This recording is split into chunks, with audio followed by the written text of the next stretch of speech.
Kaleidoscope, a weekly public affairs program brought to you in partnership with the Urban League of Greater Cleveland, Kaleidoscope Magazine, and News Channel 5. Good morning, everyone, and good to have you with us today. Caramu's artistic director, Terrence Spivey, was recently named theater director in residence at Kent State University African Community Theater, and he's here today with the director of the Pan-African Culture at Kent State University, Motabu Ukanta, to talk about the expanded role there.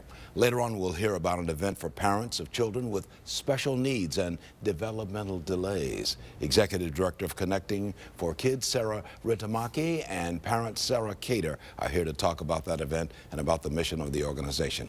On the broadcast after that, Marva Richards of the Urban League of Greater Cleveland will be with us as well. Good morning. I'm Leon Bibb. This is Kaleidoscope, and so we begin. Beginning with two good friends here, Terrence Spivey, seated on the right, who's the artistic director at Karamu and now the theater director in residence at the Kent State University African Community Theater. Yes. And on the left, Motabu Ukanta, director of the Center for Pan-African Culture at Kent State University. Good to see you, gentlemen. It's good to be here. Congratulations on the new role. You still got the Karamu job, yes. Artistic director. I hope so. But now it's still there. Yes, I do. And now you're over at Kent State University yes. as a director in residence of the KSU African Community Theater. Yes, Tell sir. me about that, Terrence. Yes, it's a joy. We just put up a play, the N-word play, this past November at the African Community Theater. You know, Dr. Fran Dorsey was running the theater. He was also teaching there for close to 30 years. About 30 years. He just retired. Just retired, and then they said we want to keep the theater going. So I was happy to say, what better way to keep myself going and working with students, and what better place than Kent State? And all of this Pan-African Studies. All of this is part of the great Kent State University yes. too. Motabu Ukanta, good to see you. It's good to be seen. You and I have been together for many, many years. Over the years, we've done a lot of things together. Director of the Center for Pan-African Culture. How does all of that fit in with all of this now with Terrence? Well, the Cultural Center is the cultural arm of the Department of Pan-African Studies. And so housed in the Cultural Center is the African Community Theater, the Mbaji Art Gallery. We have a lecture hall, space for our students. We have classroom space to teach our courses. You've been doing this for some years too. Yeah, I've been there. Be 23 years in September. What's your vision for the future? What do you see for the future as we get deeper into the 21st century? Well, part of our vision for the future is to continue to expand what we do and to reach out and partner with similar cultural institutions. So when Dr. Dorsey retired, it seemed a natural fit to reach out to Terrence at the Karamu House to bring him in to continue working with not only our students, but community-based artists who act and perform. Tell me about that, Terrence. Well, what do you see with the new job? That you keep the old job at Karamu. Yes. We want everybody to realize that. And you've taken on just new duties at Kent State. What do you envision for the Kent State job? I definitely envision future collaboration with Karamu House in terms of with the students, because there are many of people, not just students at Kent, but throughout, don't know much about Karamu House. And I think it's a chance to also collaborate with the theater and dance department at Kent State that Dr. Ukanta and Dr. Gooden have talked to me about in terms of the students working behind the scenes. Some students who may not get a part of theater and dance productions, they get a chance to work behind the scenes or be on stage at the Pan-African Studies African Community Theater. What are you working on right now at Kent? We have coming up April 11th for Colored Girls Who Consider Suicide When a Rainbow Is Enough by Ntozake Shange.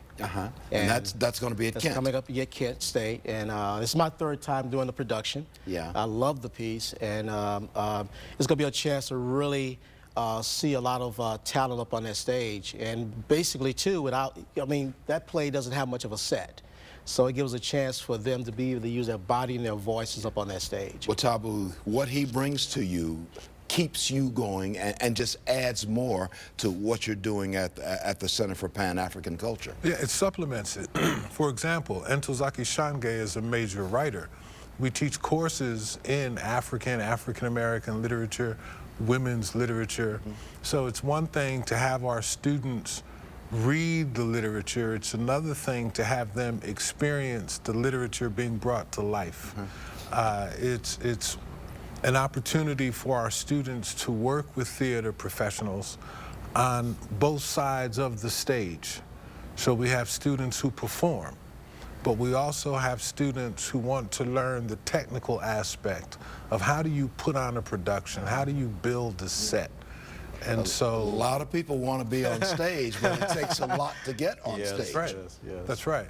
So Terrence brings that expertise that he brings over from his experience at Karamu and other places. What do you got going for Karamu? I've got a little placard you gave me. Yes, we have some of the things. Maybe we can get a shot of this. Very out of the box, unconventional piece coming up March 13th called "The Elaborate Inches of Chad Deity." It's a WWE meets theater. It's actual fighting ring on stage. You got the WWE wrestling, worldwide wrestling, Yes. goes to theater. Yes, it blends in. Those who love theater, who loves WWE, get a chance to get a taste of theater, and those who love theater gets a taste of WWE. Right there in the Jello Theater. It's not the Jerry Springer show with people battling on the set right there. It's almost similar there. But this is good theater, so Yes, you bring a physical piece to it. Exactly. And you're able to work both of those jobs. You got the Kent State thing, you got the Karamu thing, and you've got the Kent State thing going. After years at Cleveland State University, I should remind. Are you still doing your poetry, Matabu? I still do my poetry. I had a book come out last January called Muntu Kuntu Energy, published by Chatterhouse Press. I still perform. I just did something at the East Cleveland Library with Vince Robinson. I'm sure you know Vince. I know Vince very well. Jazz poets, yes. Yeah, Vince has been with us too. Well, good to see you, my friend. Watabu Okanta, Director of the Center for Pan-African Culture at Kent State University, and Terrence Spivey, Artistic Director at Karamu, and now the Theater Director in Residence at the Kent State University African Community Theater. Good to have you with us both, gentlemen. Thank you so much. Much luck on this. Thank you. and call me if you got a part. I will. We have to bring you to talk to our students. Oh, yeah. I'd love to do that. You know I will do that for you. You know I'll be there at Kent State. Thank you so much. That's going to do it for that segment, but coming up in our next segment, we've got something special for you, an event matching parents with resources for their children. This is a special project, and I want you to stick with me on this one. I'll be back in just a moment. Welcome back to more of Kaleidoscope. Connecting for Kids hosts a meet and greet with therapists, programs, and camps on March the 20th.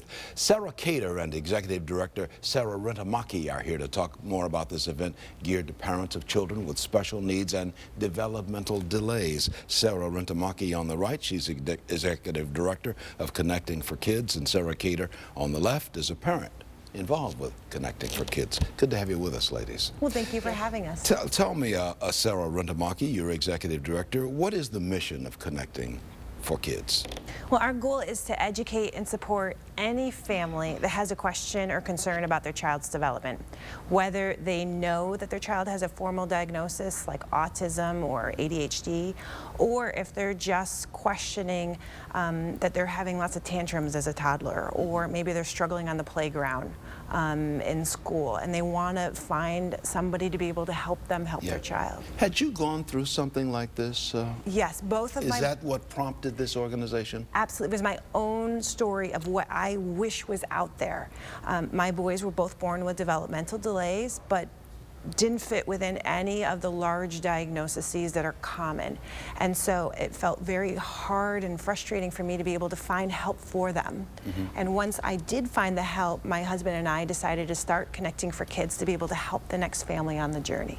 Sarah Cater, you're a parent of kids. Yes. How did this organization help you? I have twin boys that were born 3 months premature, and my husband and I found that after the age of 3, there were really no services anywhere in the greater Cleveland area for us to help, because we did not have a formal diagnosis. Well, so what kind of help did you get?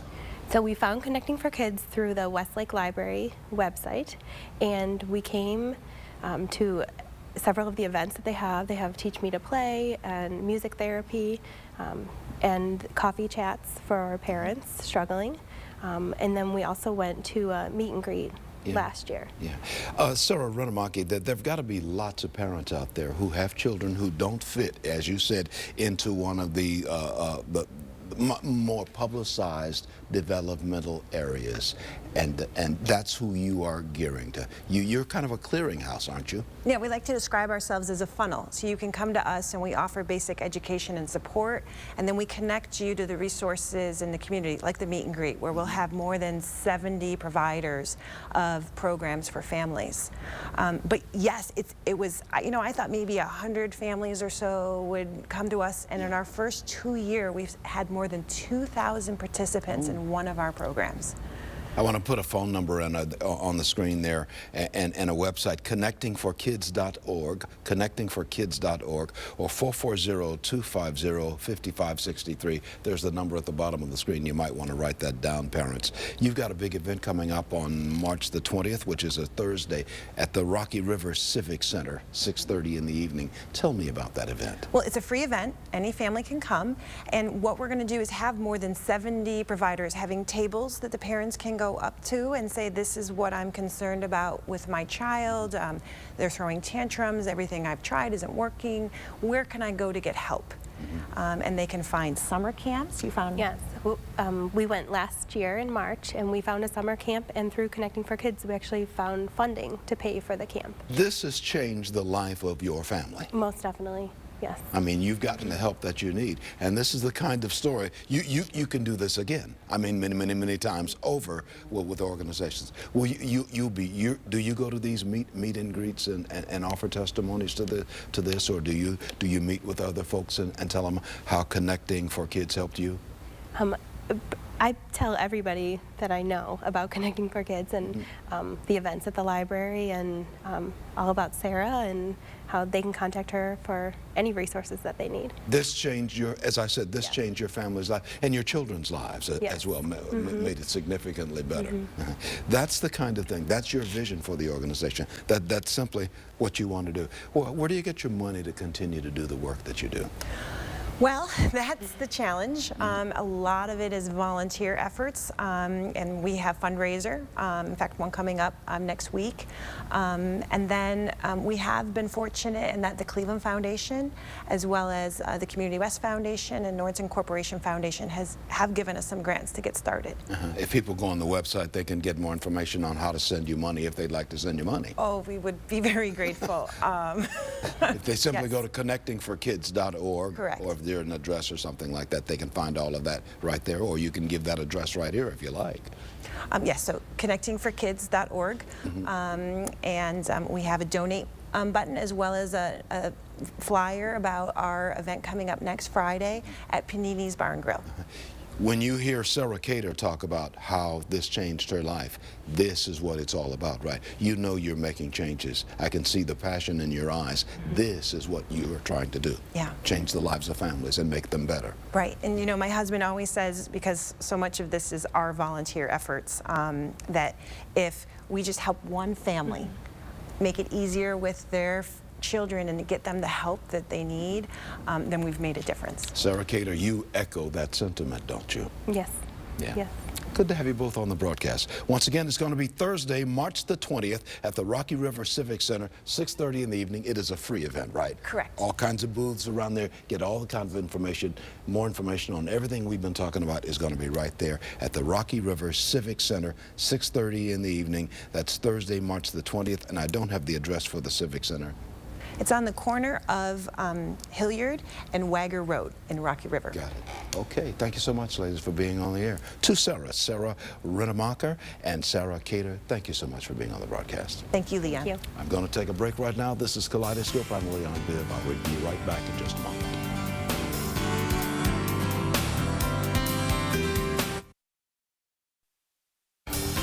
I'm glad to have you with me today on Kaleidoscope, and joining me right now are Marva Richards and Samia Bray, both of the Urban League of Greater Cleveland. They're here to talk about the Urban League's Urban Youth Employment Program. It's called Youth Employment Program Ohio, and Marva Richards is the project director, and Samia Bray is an advocate counsel. Good to have you both with us.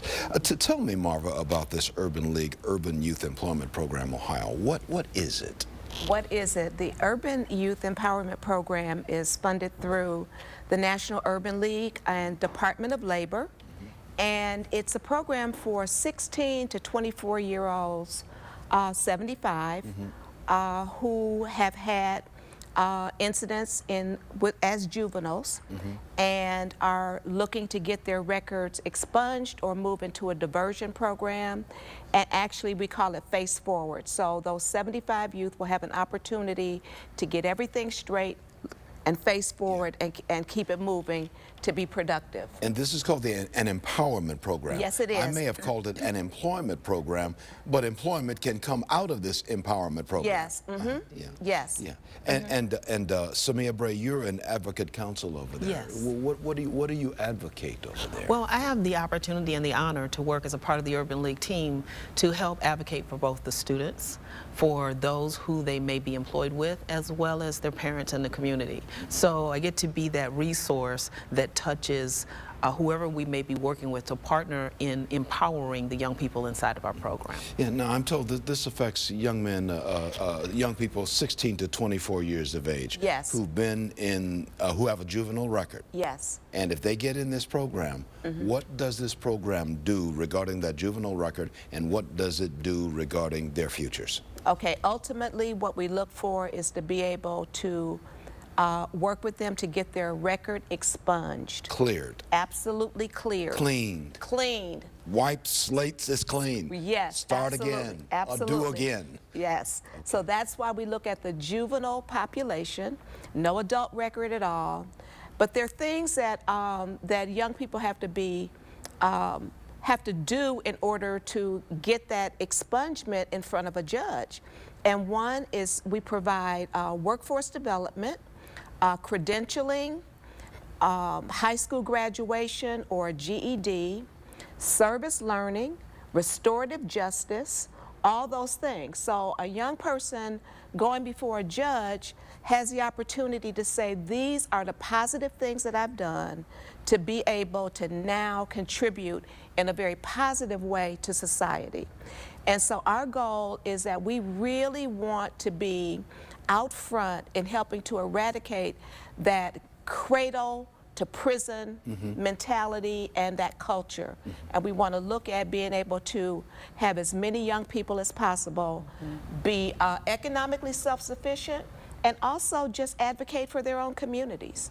I want to ask Samia Bray about Fast Forward, the Fast Forward project, but I want to put a phone number on the screen there. You see it, area code 216-622-0999, extension 229. That's to the Urban League of Greater Cleveland. More information on everything we've been talking about and are talking about. Samia, what is Fast Forward? Well, Face Forward is about... Face Forward. Face Forward. It's about, just like Marva said, they are looking at, we're talking to that young person or the parent or the loved one of that young person who had an offense of some sort when they were juvenile, so before 18 years of age. And now they are anywhere from 16 to 24. And they're looking back and they're saying, wow, if it wasn't for that, fill in the blank, I could face forward. I could do something different with my life, and I can turn that thing around. And so what Face Forward is about is putting in place training, like Marva talked about, training for workforce as well as soft skills, because we understand part of it is mindset. A lot of it is mindset. It's like when you made that, and everybody has that story about that stupid thing they did when they were young. When you did that thing, now you're at a different place. Well, what Face Forward does is it puts you in a position to make different decisions and then have the resources to move down a different path and face forward. This is ongoing right now. This program is in operation right now, Marva? We are in the process right now of recruiting our first cohort of 20 young people. Your first group? Yes, our first group. Our goal is to have 75 young people recruited before the end of December. And we're doing it in 4 cohorts, 20, 20, 20, and 15. So by the end of March, beginning of April, we want to have in place being able to provide those services that we've been talking about. And do they come to the Urban League offices to take these courses and do this study? Where do they do this at? There's a combination, and one is the group that is 16 to 18, that is that group that may currently be school age or in school. We actually have relationships with a number of schools where we go in the school and provide services for these young people for an hour and a half each week. 216-622-0999 is the number you need to write on this, extension 229. It's to the Urban League of Greater Cleveland. You can get more information on everything we're talking about. Absolutely. We've run out of time for this segment, but we've got a great idea of what you're doing, and thank you for what you're doing. Thank you. Thank you. I'm going to take a break. I'll be right back. Donna Dabbs of the Urban League joins me in just a moment. This is the Morning Exchange segment of our program Kaleidoscope, and with me is Donna Dabbs. She's Director of Small Business Development Center for the Urban League of Greater Cleveland. Donna, good to have you with us. What are you thinking about today? Today I'm thinking about letting our small businesses know about the Goldman Sachs 10,000 Small Business Program. This is a program specifically for existing businesses to give them an opportunity for some training so that they can grow. And they come in, they can come in and they can get some good advice and some expertise and some guidance so that their businesses can grow. Yes, we have a great team that provides technical assistance, but this program with Goldman Sachs is a executive level program that they sponsor for specific training for small businesses. And you have to meet some qualifications. The program is free, but they have to apply for a scholarship to get in the program. Yeah. I'm holding a placard that she brought in of a young man smiling right there. But he's smiling because he's been a part of this program, I would imagine. Yes. And you help them along. What kind of advice do you give them in this Small Business Development Center of the Urban League? Really, the most important piece of it is making sure that they're financially sound and that whatever their business is profitable, because that's what business is about, making money, and not just selling services, but making sure those services are priced right so that they can manage their business and grow. What kind of, in our final 20 seconds, what advice do you tell these companies when they come to you? What must their mindset be when they come to you for some help? Their mindset really must be focused on growing and focused on really managing the business with some specific information, mostly financial information. Come in with a mindset to do some hard work and be stronger. Okay. Yes.